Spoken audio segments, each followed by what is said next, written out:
Bonjour et bienvenue dans cette toute nouvelle vidéo. Alors aujourd'hui, enfin il est arrivé le final de la saison 2 de Westworld. On l'a attendu, déjà qu'on avait attendu cette saison, je crois, si je me rappelle bien, pendant 2 ans.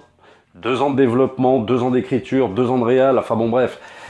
2 ans d'attente pour nous insoutenable après l'excellente première saison qui avait déboulé sur HBO. Alors voilà, critique totale de la saison 2 de Westworld. Alors, je vais spoiler, bien entendu. J'espère que ce sera pas trop des gros spoilers, mais quand même, voilà, il va y avoir pas mal de trucs à dire. Alors, je vous avertirai quand est-ce que je commencerai à spoiler sur cette saison. Juste pour recontextualiser un petit peu Westworld, pour moi, déjà, l'idée de départ est très très forte. Parce que, à l'heure où Hollywood ne fait que remaker, rebooter, mais plus remaker des choses qui, à mon sens, sont quand même quasi intouchables. Voilà, quand tu remake, je sais pas, Robocop, quand tu veux refaire Total Recall. Enfin, j'ai toujours pensé, moi depuis des années, que l'approche n'était pas bonne, dans le sens où pourquoi vouloir absolument remaker quelque chose qui est super bien? Pourquoi vouloir remaker un chef-d'œuvre? Alors, je mets de côté l'aspect pécunier de la chose, mais franchement, ça sert à quoi? Voilà. Pour moi, ça ne sert à rien, puisqu'on a vu quasiment, pour 95% des cas, ce ne sont que des échecs. Voilà. Quelque chose d'intouchable, quelque chose qui a marqué l'inconscient collectif, c'est quand même, à mon sens, très dur de le remettre au goût du jour. L'intelligence de Jonathan Nolan et Lisa Joy, donc le couple responsable de la série Westworld, c'est justement de faire l'inverse. Pourquoi ne pas prendre des œuvres somme toute mineures, c'est-à-dire que quand on voit Westworld, le concept est très très fort, mais le résultat final en tant que film, le film de Michael Crichton des années 70 avec Yul Brynner, est sympa, mais il a quand même mal vieilli, il est quand même assez kitschos, bon, c'est tout ça, et puis ça manque un peu de développement, c'est pas un film, si tu veux, qui est resté dans les annales du ciné, quoi. Et donc, c'est toute la raison d'être de Westworld, c'est-à-dire de prendre le pitch de base, de le développer, et de mettre évidemment de l'action, de la violence, etc., comme il y avait dans le premier film, mais d'en apporter en plus de la métaphysique et de la philosophie. Voilà. Et tout ça dans un développement super léché, dans une réal aux petits oignons, et le résultat donne Westworld. Voilà, tout simplement. Alors évidemment, cette saison 2 est parsemée de twists, pas vraiment de retournement de situation, mais je trouve plus de révélations. Et je trouve même que dans l'épisode final, plus qu'un twist, pour moi c'est plus l'aboutissement de trajectoire de personnages. Alors même si, attention, et j'y reviendrai plus tard dans la vidéo, il y a un ou deux twists quand même, et qui sont somme toute assez importants, mais je trouve que, si tu veux, tout l'aspect twist était plus réservé à la limite à la première saison, quand on apprenait qu'en fait on était dans 2 temporalités différentes, etc. Donc là ça faisait vraiment très twist de série.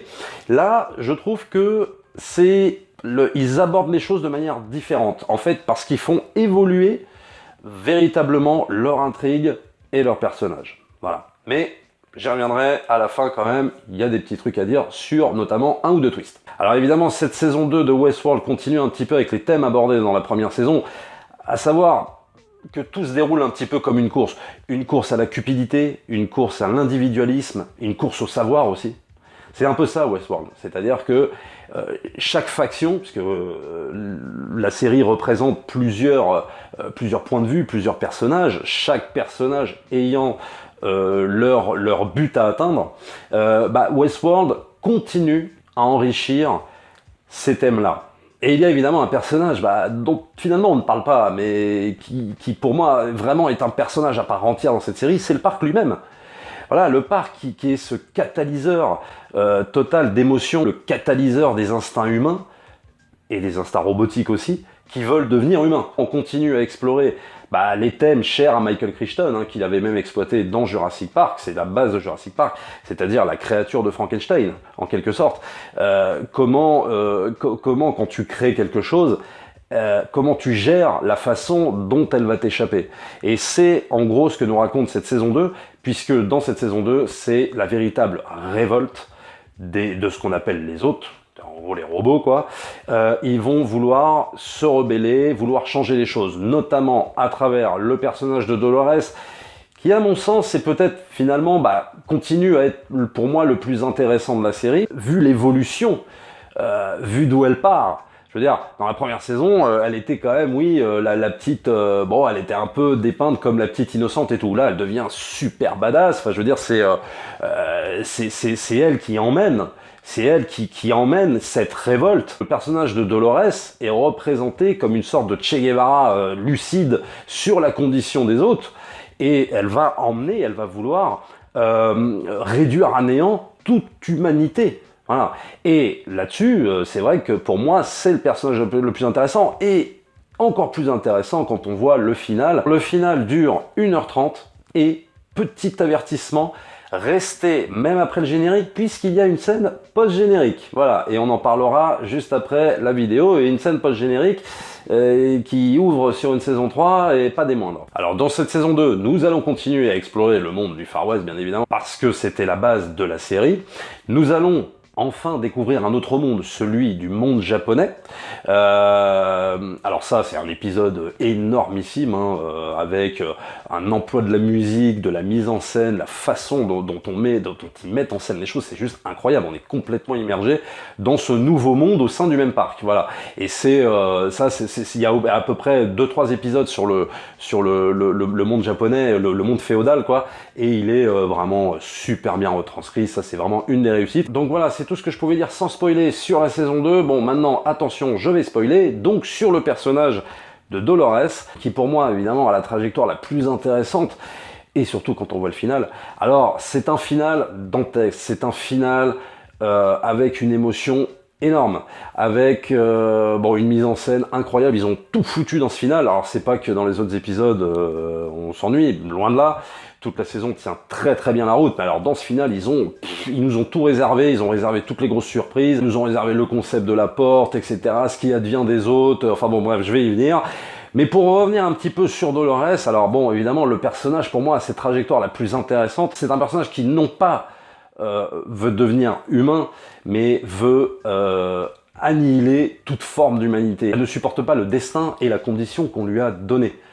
Dolores, c'est quelqu'un qui va absolument, c'est comme je disais, c'est comme un espèce de Che Guevara hyper lucide, même sur la porte qu'on voit dans l'épisode final, quand elle dit à Bernard, oui, mais c'est bien cette histoire de porte, mais pour moi, c'est encore un autre monde factice. C'est pas en ce sens-là que nous allons plus nous élever. Alors oui, on sera plus sous un contrôle, mais est-ce qu'on vivra comme de véritables êtres humains? Le personnage de Dolores me fait penser, si tu veux, à un enfant, ou alors à un adolescent, quand on commence à se faire des réflexions, quand on commence à se poser des questions un peu existentielles, à se dire mais pourquoi j'ai ces parents-là, pourquoi je suis pas né avec d'autres parents, etc., etc. Puis on en vient des fois à se dire ah, tiens, si j'étais né, si c'était d'autres parents qui m'avaient engendré, j'aurais une autre existence. Le personnage de Dolores me fait un petit peu penser à ça, à quelqu'un qui refuse totalement sa condition, qui veut changer, qui veut un véritable changement, un véritable chamboulement dans la manière de conduire son existence.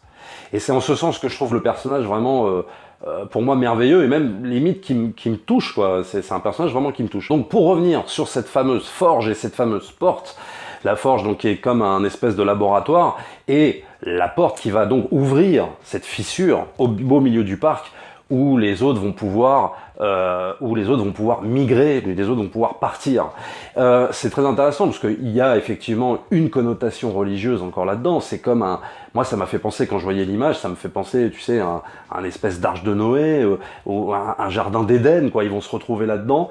Et c'est vrai qu'il y a réellement, même si c'est vrai, tout au long des 2 saisons, il y a un aspect religieux, là vraiment il est encore plus prononcé, non pas parce qu'on te le dit, mais parce qu'on le voit. Voilà. Et c'est vrai qu'on le voit très très bien. Il y a beaucoup de scènes qui montrent ça, tout cet aspect même voire biblique, qui pour le coup est totalement exploité. Ils vont vraiment jusqu'au bout du concept. Un personnage très important, à savoir Bernard. Bernard, c'est un personnage très important tout au long finalement des 2 saisons, et on s'en rend compte plus, je trouve.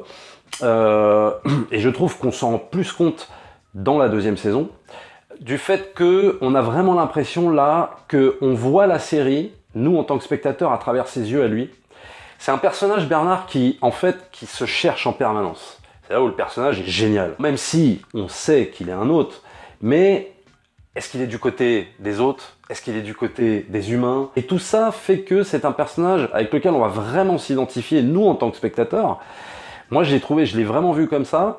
C'est-à-dire qu'on va se dire, bah ouais, de quel côté je suis moi aussi, tu vois.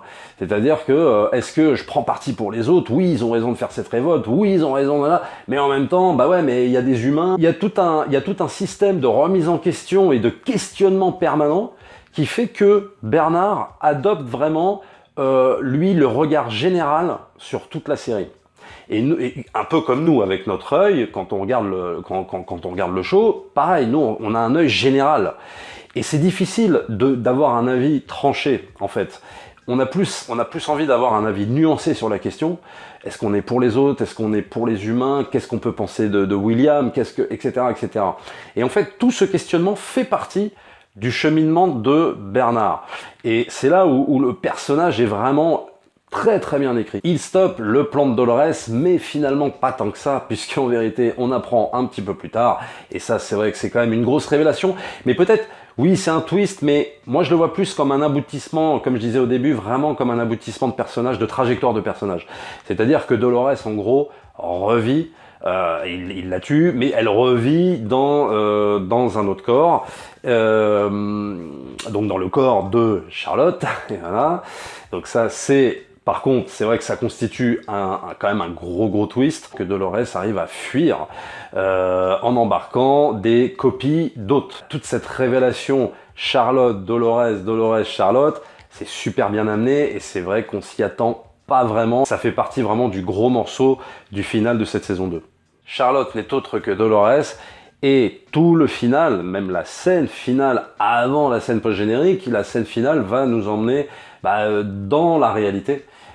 Où finalement Dolores va vivre dans cette réalité et là ça ouvre énormément de possibilités sur une 3e saison. Je pense qu'on retrouvera de toute façon Evan Rachel Wood par rapport à celle qui joue Dolores, puisque là elle a l'enveloppe charnelle de Charlotte, mais on la retrouvera de toute façon dans la saison 3 puisqu'il y a une autre scène où elle est en champ contre champ avec Bernard. Donc normalement, on la retrouvera de toute façon dans la 3e saison. Alors il y a beaucoup de choses dans cette saison 2, notamment sur le rapport William et sa fille, où on découvre enfin sa fille. Il y a énormément de révélations sur Delos. Enfin bref, je vais pas tous les dire parce que pour ceux qui l'ont vu, voilà, et pour ceux qui n'ont pas encore vu et qui regardent cette partie spoiler, je vous laisse un petit peu le plaisir, voilà, de pouvoir découvrir un petit peu. Alors il y a la scène post-générique, pareil, je ne vais pas trop la spoiler. Une sorte de confrontation William avec sa fille et qui ouvre évidemment beaucoup de possibilités sur une saison 3. Donc surtout c'est important de rester après le générique parce que vous avez droit à une bonne petite scène avec un Ed Harris qui tout au long de la saison 2 aura été juste magistral, quoi. Voilà. Lui, il tient vraiment, il tient la dragée haute par rapport à son rôle, il n'y a aucun problème. Donc Westworld saison 2, on a le droit encore à du très haut de gamme en termes d'écriture, du très haut de gamme en termes de réalisation et de direction d'acteurs. C'est vraiment le caviar de la série télé. Honnêtement, je ne sais pas quoi dire d'autre pour la défendre parce que voilà quoi, c'est un travail d'orfèvre, Westworld. Voilà, pour moi c'est ce qui s'est fait de mieux. Alors attention, hein, il y a Handmaid's Tale qui est pas encore terminé et j'en ferai aussi une review sur les deux saisons qu'on a eues. Avec Handmaid's Tale, Westworld, pour moi, hein, sincèrement, j'ai pas vu mieux en termes de SF depuis 15 ans, tout simplement. Je trouve vraiment là qu'on est dans du très très haut niveau. Alors on pourra éventuellement reprocher à la série des petites phrases un peu pseudo-philosophiques, un petit peu évidentes, un petit peu clichés, ou des fois qui viendront surligner le propos, qui viendront surligner des situations qu'on a déjà comprises, mais très honnêtement, c'est vraiment hyper raffiné dans l'écriture. Ça, y a rien à dire, quoi. C'est du grand art, quoi. Alors oui, des fois on se perd, oui, des fois c'est compliqué, oui, des fois faut revenir sur des choses qu'on n'avait pas très très bien pigées, tout n'est pas forcément super bien expliqué, mais je veux dire, faut juste, voilà, se concentrer, quand on regarde un épisode de Westworld, ça, ouais, faut vraiment se concentrer. On peut pas le regarder comme ça, un petit peu distrait et tout ça, c'est vraiment de la concentration pure. Mais putain, qu'est-ce que ça vaut le coup, quoi. C'est vraiment, enfin pour moi, c'est une des meilleures séries que j'ai vues depuis très longtemps, et en matière de SF avec Handmaid's Tale, mais Handmaid's Tale dans un autre registre de science-fiction, qui est plus pour moi, qui s'approche plus de l'anticipation. Voilà, pour moi, c'est le must, quoi. C'est ce qu'il y a de mieux. Alors Westworld, évidemment, continue toujours à s'inspirer, pour moi, de l'écrivain Philippe K. Dick, et aussi de certains romans d'Asimov, mais peut-être plus de Dick dans le sens où on parle beaucoup de souvenirs, on parle beaucoup de ça. Ça fait un peu penser, voilà, au titre original de Blade Runner, les androïdes rêvent-ils de moutons électriques. Est-ce qu'il n'y a pas un peu ce côté-là dans Westworld? Moi, je le pense. Il y a vraiment un côté très très dickien, quoi. Ils sont, à mon avis, beaucoup inspirés de cette base-là, mais qui ne s'est pas inspiré de K. Dick quand même? Bon, c'est un peu difficile de ne pas s'en inspirer. C'est un peu le maître en la matière quand il s'agit de parler justement de souvenirs. Vraiment, c'était son domaine de prédilection. Et là, dans Westworld, c'est vrai qu'on le retrouve beaucoup. C'est très très prononcé, mais sans que ça fasse une pâle copie d'un truc qu'on aurait déjà vu. Pour ceux qui seraient un petit peu perdus dans les différentes temporalités de Westworld, je peux te conseiller un bon site, c'est Westworld de France, si je ne me trompe pas, où ils énumèrent de façon très très pratique les différentes temporalités, dans quelle temporalité tu te situes à tel moment, etc., avec les années, les personnages, ce qu'ils font et tout, c'est très très très complet. Donc c'est le site Westworld France, ils ont même un compte Twitter. Franchement, si t'es un peu perdu dans les différentes temporalités, ça va te sauver de pas mal de trucs. Moi, de temps en temps, je l'ai regardé, je me suis dit, ah ouais, tiens, oui, c'est vrai, là, alors William, il est dans cette temporalité-là, etc., parce que c'est vrai que c'est très très riche, c'est très très dense, et Westworld, c'est pas la série à te mettre, alors à chaque fois, à tas de changements, bon là, on est en 2000 machin, et là, on est en 2040, non. C'est à toi un petit peu de te faire une petite gymnastique d'esprit, pour retrouver un petit peu, pour te repérer dans les différentes temporalités. Alors moi, j'ai pas vraiment de théorie sur la saison 3, ça, il y a des gens qui le font beaucoup mieux que moi. Moi, je suis pas très très à l'aise en théorie. En tout cas, ça ouvre beaucoup de choses cette saison 2, sur la saison 3, qu'on aura donc, si je ne me trompe pas, en 2020, pas avant. Oui, c'est ça, les bonnes séries, c'est ça, faut le temps que ça se développe, il faut le temps, voilà. Moi, je préfère des fois attendre 2 ans, voire 3 ans, voire peut-être même 4 ans, et avoir un truc de qualité comme on a eu entre la première et la deuxième saison, plutôt qu'un truc fait à la va-vite pour rentabiliser un maximum. Non, ça, vraiment, ils prennent leur temps, et le résultat est vraiment au rendez-vous, et ça vaut le coup. Donc moi, Westworld saison 2, je vais lui mettre un 4,5 sur 5 sans hésiter. Elle est même pour moi mieux que la première.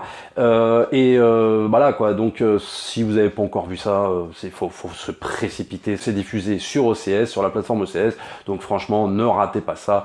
Regardez, il y a 10 épisodes, et alors ça vaut le coup à tous les niveaux. Voilà, n'hésitez pas à vous abonner à la chaîne, de liker, de partager, de m'encourager. N'hésitez pas à dire dans les commentaires vos théories, vos analyses sur la saison 3, qu'est-ce que vous en avez pensé. Et quant à nous, on se retrouve très vite dans une prochaine vidéo. Ciao! Why on earth would you ever be frightened of me?